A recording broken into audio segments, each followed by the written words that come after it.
ਜੋ ਮਰਜ਼ੀ ਬੋਲੋ ਸਰ। ਅੱਜ ਅਸੀਂ ਇਸ ਮਕਸਦ ਲਈ ਇੱਥੇ ਇਕੱਠੇ ਹੋਏ ਹਾਂ ਕਿ ਸਾਡੀ ਜ਼ੁਬਾਨ ਨੂੰ, ਮਾਂ ਬੋਲੀ ਨੂੰ, ਪੰਜਾਬੀ ਨੂੰ ਇਸ ਸਾਲ ਦਾ ਨਿਸ਼ਾਨਾ ਬਣਾਇਆ ਜਾ ਰਿਹਾ ਹੈ ਪਿਛਲੇ 76 ਸਾਲ ਤੋਂ, ਔਰ ਉਸ ਵਾਸਤੇ ਮੁxtਲਿਫ ਹਰਬੇ ਵਰਤੇ ਜਾ ਰਹੇ ਨੇ। ਇੱਕ ਤਰਫ ਉਸ ਨੂੰ ਸਕੂਲਾਂ ਵਿੱਚ ਨਹੀਂ ਪੜ੍ਹਾਇਆ ਜਾ ਰਿਹਾ, ਸਾਡੇ ਬੱਚਿਆਂ ਨੂੰ ਆਪਣੀ ਮਾਦਰੀ ਜ਼ੁਬਾਨ ਪੰਜਾਬੀ ਤੋਂ ਦੂਰ ਕੀਤਾ ਜਾ ਰਿਹਾ ਹੈ।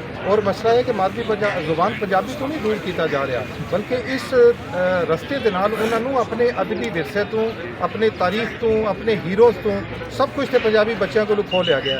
पंजाबी बच्चे इस मुल्क के अंदर क्यों कब तक यतीम की जिंदगी गुजारेंगे। और दूसरी तरफ ये रियासत क्या रियासत माँ है, असी रो रहे हैं, पंजाब रो रहा है, पंजाबी बच्चे रो रहे हैं, और ये रियासत उन्होंने तरफ देखना भी गवारा नहीं कर रही। हाई कोर्ट फैसला दे चुकी है, अक़वाम मुत्तहिदा का चार्टर मेरे बच्चे की इस हक को तस्लीम कर चुका है, लेकिन पाकिस्तान की गौरमेंट, पाकिस्तान की रियासत मेरे बच्चे को गुलाम क्यों रखना चाहती है, मेरा सवाल ज़रूर है।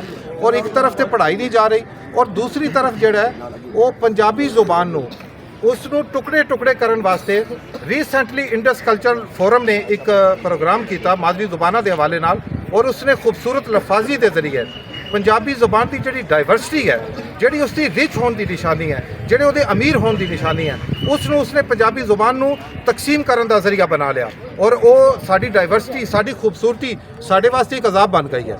असी जितने रिच हाँ, जिस तरह के मरी की पंजाबी है, बहावलपुर की पंजाबी है, मुल्तान की पंजाबी है, लाहौर की पंजाबी है, पिशोर की पंजाबी है, उसनों अलग अलग ना दे के सानू वंडिया जा रहा है, और साड़ी डाइवर्सिटी को साढ़े दरमियान नफरतां और तकसीम का जवाब बनाया जा रहा है। समझ नहीं आ रही कि गौरमेंट ऑफ पाकिस्तान या स्टेट कदों पंजाबियों के इस मसले को समझेगी, और कदों पंजाबी बच्चों के इस जड़ा हक है उन्होंने मुंडला फितरी हक है, आईनी हक है, उसनों तस्लीम करेगी।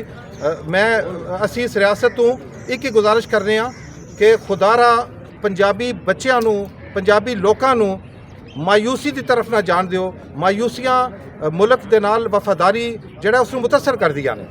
सो अज असी पुरअमन जदोजहद कर रहे हैं, कल आने वाले बच्चे जड़े ने वो इस वास्ते शिद्दत इख्तियार करेंगे, वो ज़्यादा फील करेंगे इस गल कि वो एहसासे महरूमी पैदा होएगा। रियासत को अपने शहरियों के एहसासे महरूमी का ख्याल करना चाहिए, और इस दिन के हवाले नाल साडा मुतालबा है कि पंजाबी जुबान को पूरे पंजाब विच लहजियां की तकसीम बंद की जाए।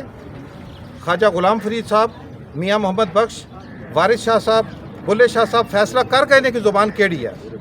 सानू उस जुबान को टुकड़े टुकड़े करन दी असी किसी भी उस कोशिश को कबूल नहीं कर सकते, और ना ही पंजाबी बच्चों को पंजाबी तो दूर करन दी कि पंजाबी बच्चे अपने विरसे तो, तारीख तो, अपने हीरोज़ तो दूर होके एक ख्याली बखलाई मखलूक बन चुके हैं। बहुत शुक्रिया। लसानी तो जोग्राफियाई वंड नूं किस तरह रोकया जा सकता है?